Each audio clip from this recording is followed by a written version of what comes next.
All right. Boom.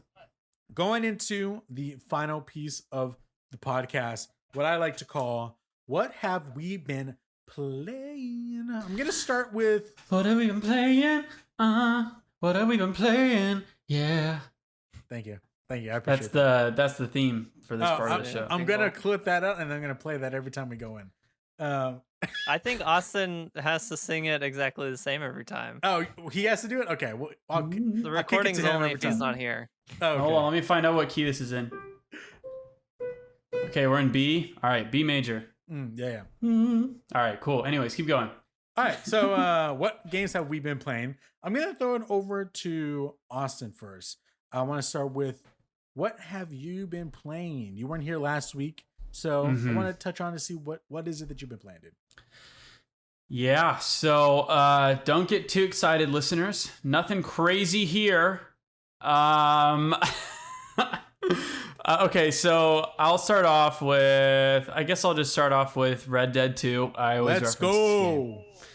Let's go. Boy, there's a good boy. There's a good girl. Yes.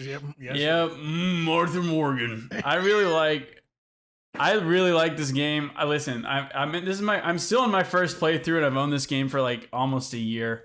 But it's because I went in and out with it. But I'm finally dedicated, and the reason why I really want to finish this game is because on my For You page on my TikTok, I keep seeing TikToks about like the game, like this game, and like it'll be like emotional music and a cutscene, and I'm like, no, and I don't want the game to be spoiled for me. I'm really trying not to spoil this game, and doing that, I'm also really just trying to get through the story. So like I'm hopping from yellow initial to a yellow initial, if you know what I'm saying, on the map. Basically, the yellow initial is the storyline quests, and I'm only doing story quests right now. I just want to know what happens. So I'm really enjoying my time, and then once I finish the story, I'll go back and do everything else. But really, just want to know how it ends. But I really am enjoying it. For those of you who have played, I am on just reached chapter 4, I think, Saint Denis, big city. And it's been a ride. It's been a ride. Nice. Anyways, Nice. That's Red Dead for me. I do want to kick in real quick because I have also been playing Red Dead Redemption 2. In regards to my list, everything has just been multiplayer games. Apex Legends, Warzone, been playing those constantly. 90% of the time when my brothers hit me up and they're like, hey, we're dropping in the Warzone, every time I'm going to say yes, I go in. So, but I will say my main game that I've been playing right now has been Red Dead Redemption 2 as well. It is my dedication. I'm not playing anything other than actually tonight. 12 minutes just came out tonight on the Xbox. So actually, right when we're done with this, Vanessa and I are jumping downstairs and we're going to be playing that game all the way into the night. So I'm really excited for that game. But other than that, Red Dead Redemption has been my focus. Ghost of Tsushima, the PS5 edition came out this week. I'm not getting it because I'm focused on Red Dead Redemption. Focus on Red Dead. There was this video clip that actually Adam and I talked about in the last episode that was on Twitter, and there's a moment in that clip where it showed something from Red Dead, and the entire clip was emotional because it was just showing like how great video games are story wise. And I don't know why, but that video right there was like, you know what? I need to finish this. Everyone says that Red Dead Redemption 2 is one of the best video games of all time, and I want to see it through. Now, I will say, everyone says that this is an extremely, extremely long game, and it is. Yeah, and that's fine. It is. Yeah, that's fine, and I've actually been enjoying it. And Yeah. I've been going through it, and I haven't been just mainlining. I've been kind of doing things here or there. I will say the writing in this game is unbelievable. It's so good. How do they capture that world so well? Like every little nitty gritty part.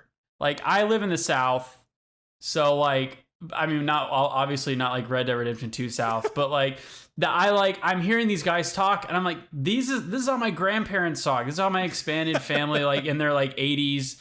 Like they weren't alive during Red Dead. They weren't alive during the turn of the century. But you know what I mean? Like the old Southern accents and things. It's just so accurate. It's so good.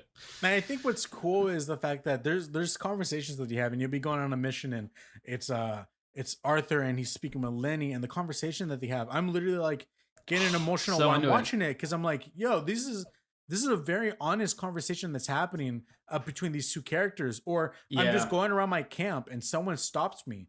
And there's sometimes where I'm like, I'm not right now. I'm doing something. And then there's some moments where I do stop. And there's also moments where there's people gathered around a campfire. They're talking. And to me, I don't know why, but I'm like, you know what? I'm gonna go sit down and see what they're doing, what they're saying. I sit down. This conversation, dialogue's happening, and then right when I feel like they're done, the one character turns and says, "What do you think of that, Morgan?" And then I'm like, I could have completely missed what Arthur would have thought about this if I didn't stop. But these voice actors recorded this entire 15-minute conversation. And you maybe stumble upon it if you're in a it's so big. I can't believe it. Wow, this is becoming a Red Dead 2 podcast. and I respect it. I respect it a lot because the people who made the game, they knew someone might not listen to this conversation, and that's okay. But for for the few that do listen, they're gonna get it, and it's gonna mean something. And to me, I'm getting it. You know, I wasn't able to play this game before just because of work, and I used to work late. And the riding on your horse between towns, not that it's boring, but it is mundane, and it's supposed to be. Sure. And so I never was able to stay up and actually do that because I'd be really tired. Now that I'm actually able to give it my full attention, this game is really hitting on me in a different way than I thought it would. And so far, I've been like. Right now, I'm like, dude, Arthur Morgan as a character is so good. He is flawed, very complex in so many ways.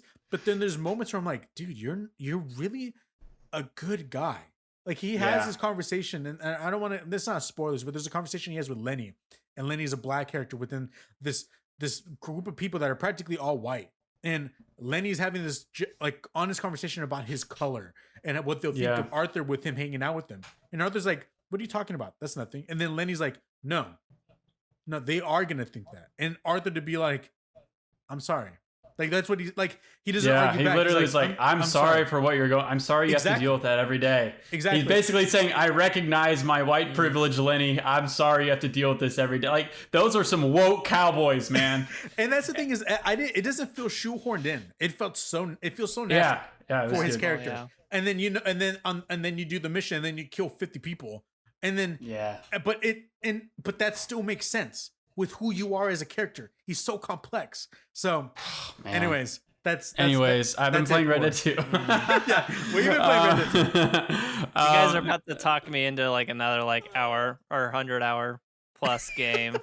I don't need that in my life right now, but it sounds very good. At some point in your life, this game will age like a fine wine. It'll be good forever, I think. Absolutely. Okay, so the next game I've been playing, I'll just go ahead and say, as I stated before, went to Miami, super fun time. I don't know if that was going to be in the recording. I don't remember. I don't remember if that was in the recording or not. Did say when I was talking about Miami. Okay. All right. Well, I was in Miami, and on the way back from Miami, I had downloaded a few movies on my phone, and I was like, I think I'm gonna watch this and that, and then I was like, I think I'm gonna play Lego Star Wars on my phone just for a little bit because it's on the App Store. And I put, my Backbone on my phone, and Lego Star Wars you can play offline on the plane. And I played Lego Star Wars the entire flight home. It's such a simple game. A lot of it is nostalgia. It is when I replay it, I'm like, this is so bare bones basic, but it really is clever, and it kind of just I have a smile on my face. I mean, you're playing as Legos and you're goofing around, and then you have the legit Star Wars music in the background, like the actual music, So it was definitely a happy boost for sure. Nice. So I have a question about Lego Star Wars. Yeah. Skywalker Saga. So it's not been released anywhere yet, right? No. Okay, just making sure because StarWars.com still has it listed as spring 2021. So I'm Google searching over here. Did it come out on Steam? That is a hot mess. PlayStation, that game has been delayed so many times, and I'm excited for it. When it I'm excited for it too. When it's here, I'm excited, but as of now, they sort of lost me. I'm just like, just release it when you can. Yeah. Sure. I get it. We're in a pandemic and things are really bad, so whatever. I will wait. Yeah. When I saw that you had Lego Star Wars on, I'm like, oh, no, that was supposed to come out, right? No, I guess he's playing it. It's on iOS. This is the old That's really one. Cool. Yeah, this is episodes 1 through 6, and it's like they came out over a decade ago. But I great was looking at it on the App Store when you brought it up. Yeah.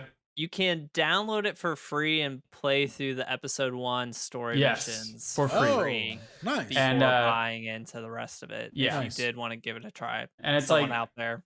I think it's like $7 for the rest of the game.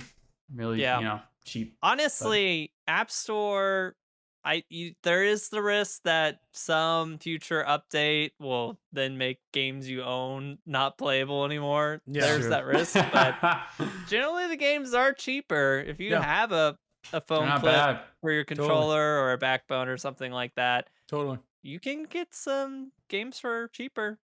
Just going to throw it out there. Yeah, absolutely. Like Pepper Light Drifter, very good game. Yeah, it's on there. It's on there. To play on your phone. It's only $6. Do it.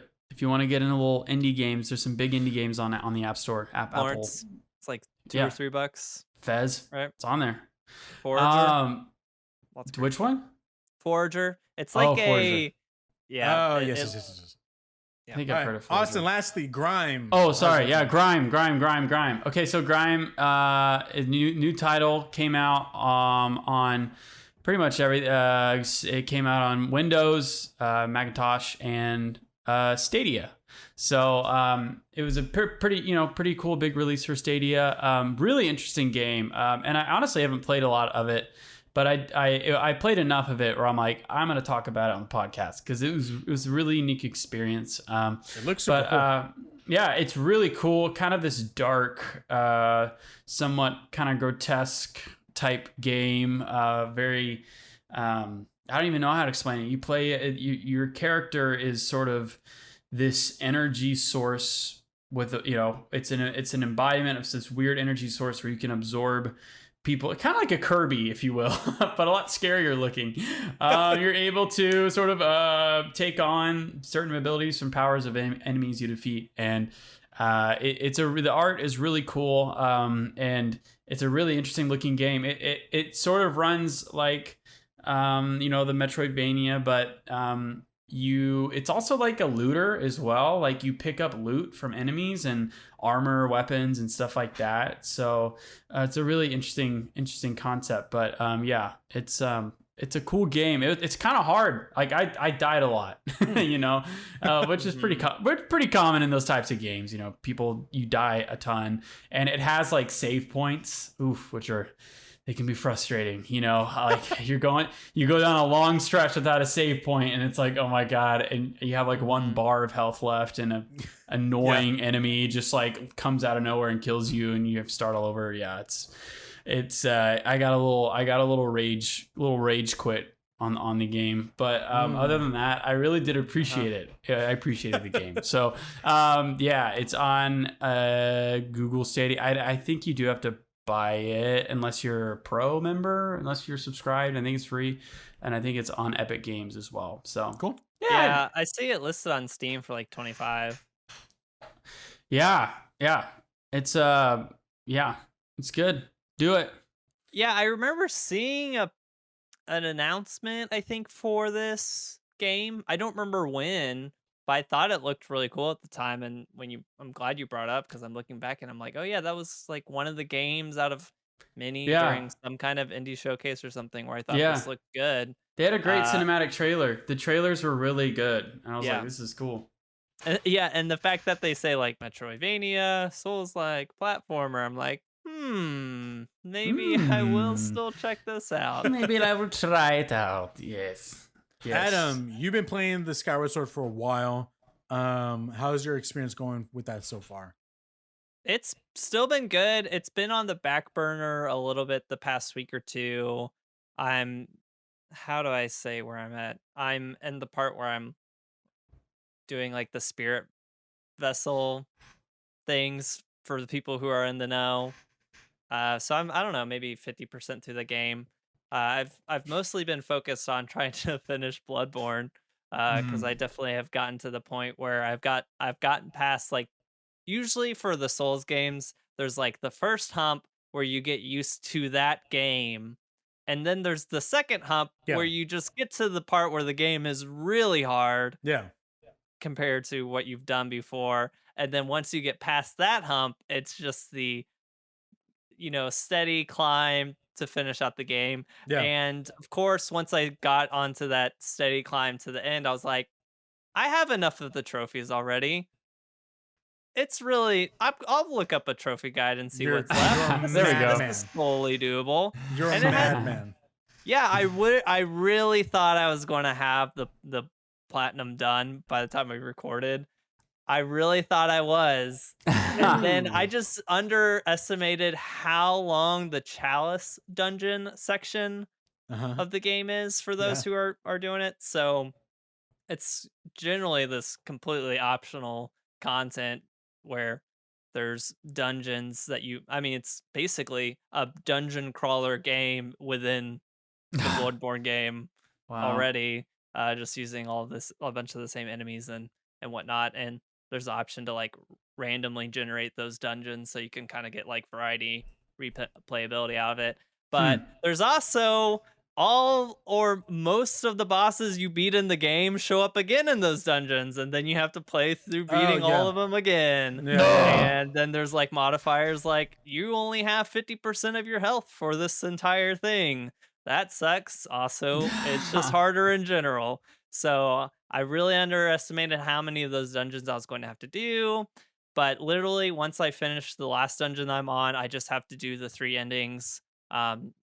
Using like a save backup, and then I'll be done and it'll be good. So I've really enjoyed it. I think the last time I talked about it in depth, I was at a place where the lore and like the story of the game hadn't picked up yet. And I was kept comparing that back to Dark Souls. And at that point where I was in the game, the story lore weren't as apparent or just as immersive yet. And the interconnectivity of the world felt like more Demon Souls. And it didn't feel as interconnected as Dark Souls is, but it ends up where it really is somewhere in the middle, probably closer to Dark Souls, where there are actually a lot of points where you, in like a later area of the game, end up opening up a shortcut back to the beginning or something. And it's like, I've been looking, there was specifically one area where I kept looking at that area that's right at the beginning of the game. I'm like, what am I missing? How am I supposed to get there?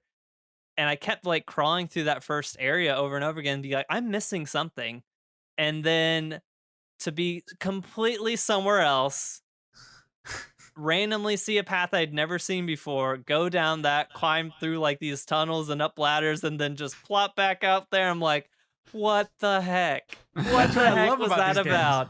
I know. So Bloodborne does have it. I didn't think it had that juice in terms of the world design, and it does. I was worried it wasn't going to have the juice in terms of the lore, and honestly, it might have even better lore than Dark Souls does. I think especially if you like the kind of Lovecraftian gothic horror stuff, then yeah, I would definitely say this thing goes to like levels I wasn't expecting it to go.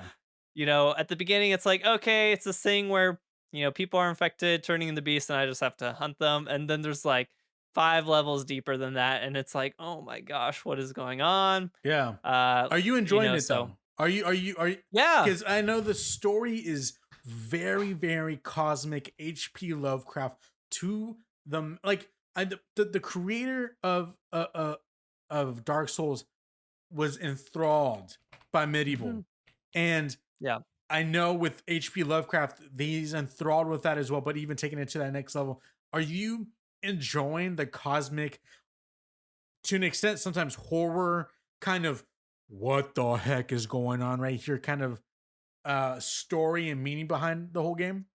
I think a little bit more than I anticipated. Okay. I've never probably been super into or experienced a kind of story that's in that genre before. Okay. So from that perspective, I've always kind of seen it from afar and be like, I don't know, that seems weird. I don't know if I'd get into it, but it's good. I enjoy it trying to understand how the stuff works. It really makes me feel like I am in the world of Bloodborne, where to kind of understand things, you have to go a little mad in a sense. Um and so like I want to say that because there's like this thing called insight, which is Yes. like kind of like almost like humanity in Dark Souls, where you'll get it from beating bosses or finding bosses, or Mm. there's some consumables called Madman's Knowledge. Yes. And so it's kind of like, as you the game is crazy, let dude. go of what you think reality is, Yes. is when you start seeing all the things that go on in those other layers. And so yep. yeah, I've been You're being enjoying very vague it right now. That way people can, those who don't know, Adam's being as vague as possible, because everything that he's saying, it actually is real in the game. Like, he's just being as vague as possible. But man, this game is very special of a game, dude. It is very special. It is. It definitely is. It's a very special game. I understand why people love it so much. It has the thing that I think most Souls games have, where it definitely is a slow burn that grows on you over time. Yeah. So I know that after I beat this game, my appreciation will just continue to increase over time as I like reflect on it and think back to it, because that's how Dark Souls is. Yeah. That's how most of the Souls games, I've had a chance to play are. Just because the lore and story, as you hear other people talk about their experiences, as you hear about the story in general, from other people's point of view, you do just grow to appreciate it more, because the different paths you can take, the different experiences that you can have in this game, they're just so crazy different. And the amount of, like, to take a turn, I guess, the amount of customization you have in terms of your equipment loadouts and the kind of modifiers that you apply to stuff, the whole blood gem modifications that you do for your weapons and swap them out, it's so freeing, and just really lets you customize what you're actually doing and like fine tune stuff. And I like that weapon crafting kind of aspect of it. And it's not as obtuse as it was in Dark Souls 1, where you'd have to, oh my god, you basically had to look up guides in Dark Souls 1 to get like weapons that you wanted to get, because you would get these special souls from bosses that you beat, and if you held on to them to a much later point in the game, and then you upgraded just the right weapon to a +10, which is a huge investment, and then went to this one person, use that soul with that weapon, you'd craft like a master weapon. And it's, how would you ever know? How would you ever know that was going to happen if you hadn't played it before, looked up a guide? And once again, Bloodborne and Dark Souls are games that push you to play this with community, whether that's Reddit online or people you actually know playing the game together, because you're never going to experience everything in the game by yourself. It's why you should always play online, so you can see messages from other people. It's crazy. So, and I'm going to elaborate a little bit more. In Dark Souls, generally in the Dark Souls games, there's hidden walls, and if you hit them, they'll reveal themselves. Yeah. And so there's often times, people will leave messages, hidden wall here, hidden wall there, whatever. So Bloodborne, this entire time, people have been like, hidden wall or path forward here, and there would be another message that said, reeks of liar, or, liar ahead, or something like that. And so I was like, I'm literally just today, I've been convinced, I'm like, oh, I bet there's just no hidden walls in this game, because I haven't found a single one. And they don't exist. They don't exist. Wow. And this is just people trolling off of people who've played Dark Souls before. And then in like this final dungeon, I get to a point and there's just one message. It's the only message in the room, and it's like, hidden path ahead. I'm like, okay. And then I hit the wall and it disappears. I'm like, what the heck? Where are all the hidden walls? And I'm like, which ones have I missed? What have I missed because of this? Yeah. And it's like, I'm not going to play it again. Not anytime soon. But at the same time, it does convince me that at some point I would play it again, because there's all these secrets that I know for sure I missed. That's deep. and it is probably the big critique of the format is it's maybe a little bit too easy to miss stuff. Yeah, like I said, Dark Souls, not knowing about the like master level weapons basically until it's too late. For Bloodborne, I don't think I ran into any joinable factions or any like faction storylines until I got into the cleanup trophies point of the game before I actually beat it. Okay. And I don't know how it was. I can look back and think that, oh, if I had gone back here after this point, I would have seen this person and had a conversation and would have had the chance to do that. And just for whatever reason, the pass I took, I literally missed every single joinable faction until the end of the game. And then I'm like, okay, great mechanic. Right. That was a fun mechanic. I'm glad I got to experience that. And so yeah, that's the like the nitpicky thing, but it's kind of like at the cost of having such a mysterious and like community driven game is that you run into that risk or that issue, I guess. Yeah. And do you want to just to end off the podcast real quick? Do you want to give us some quick impressions in regards to Dead Cells? Yeah, it's a lot of fun. I've always kind of, had a couple bad experiences with roguelikes, or maybe just haven't found one that gripped me before, with maybe Cadence of Hyrule being the exception. I thought that game was great, but what was great wasn't its roguelike elements. But Dead Cells is really good. I've been playing on my phone. Literally no complaints with the performance on the phone. It's actually a perfect, I'm at work and it's my lunch break and I just want to, spend like 30 minutes doing a run in Dead Cells or something, because I mean, maybe the music is better than I'm giving it credit for, but it's not the kind of game where like, oh, I really have to have my headphones in and listen to this. It's really a game I'm fine with just volume is completely down. And and it looks good. It plays well and I'm having fun so far. Pretty early on still because I'm only playing it here and there, but it's a great game. Yeah. For anyone out there who is into roguelike games, Dead Cells, I can't recommend it enough. It is a top tier roguelike kind of game. Even if you don't know whether or not you're into roguelikes yet. Yeah. But you like action platformers, give it a try. Yeah. If you've like upgrading equipment and like min-maxing and like some RNG elements, like give Dead Cells a try, because that's going to be a good litmus test for whether you like the genre at all or not. Absolutely. Can someone describe the genre of roguelites? Yes. What is it? I can describe the genre of roguelites. We can clip this out. Clip and we can just throw it in wherever. I'm the common man here. All right. Here are the elements of a roguelite game. Go for it. Usually it's somehow run based. So just like a game of Tetris is, or I don't know, Candy Crush, whatever, you're going to start with nothing and then you're going to play through a game, whatever, until you lose or until you die or whatever, and then you just come back and start again. But with roguelites, there are some things that carry over usually. So in terms of Dead Cells, for example, things that carry over would be things that you can buy in the shop are often unlocked as you pick up blueprints, and then you can get them later. There are some buffs that you can eventually buy from different shops that, I don't know, let you carry over some gold so you don't lose all of your gold when you die.